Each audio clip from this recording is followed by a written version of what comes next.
Туугандар, Кудай буйрса бир фонд элге жардам бере турган, муктаж адамдарга бир салымыбызды кошо турган фонд ачалды деген ниетим болуп атат. Ошого кандай карайсыздар? Жакшы эле болобу? Ошо эл жардам берип, мен бир ортодо себепкер боло аламбы депчи. Неге дегенде мен фонддун жетекчилери менен сүйлөшүп калсам, биз балдардын айлык маянасын, өздөрүнүкүн билбейм, бирок ушу балдардыкын деди, айлык маянасын биз түшкөн акчадан эле бөлүп беребиз деп атат да.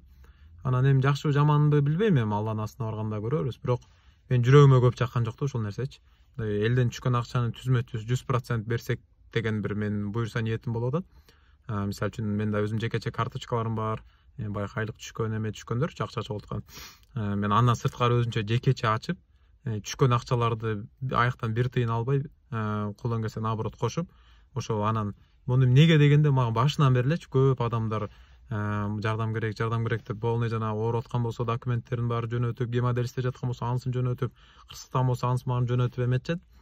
Жардам сурашат да. Анан мен эми баягы колдон келишинче бересиң, аракет кылабыз, бирок өзүм деле мен квартирада жашайм негизичи, сөзүнүн ачыгы.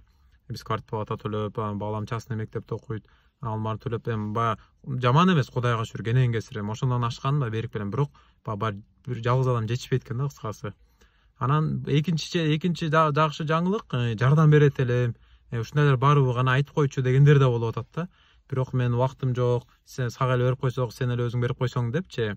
Ошондон анан ушундай бир ниет болду, фонд ачып, бир Кудай буйрса ошого бир татыктуу бир ат коюп, ошо фондкочу, анан бир татыктуу иш жүргүзүп, ошонун бир сом көздүн карегиндей карап, ошо түзмө түз жеткизип, барып ошол эмени көрүп, ал акыбалынчы. Кыскасы ушундай бир ниеттерим болуп атат. Кандай дейсиздер, ушинтсем мени эл колдойбу? Колдоп, жана ушул иш мындай иш аракетке кетип, мындай жакшы эле болобу деген бирок бир коркунуч да болуп атат. Анан мындай Кудай өзү сактасын, мындай алданып калбайынбы? Баягы акча деген жаман экен да. Балким миллион сомдор түшүп кетсе, алданып калбайынбы, Алла кантип жооп берем ага деп дегендей да мындай кыжалатчылык ойлор болуп атат да, чын айтсам. Ошого бир кеңеш бериңиздерчи.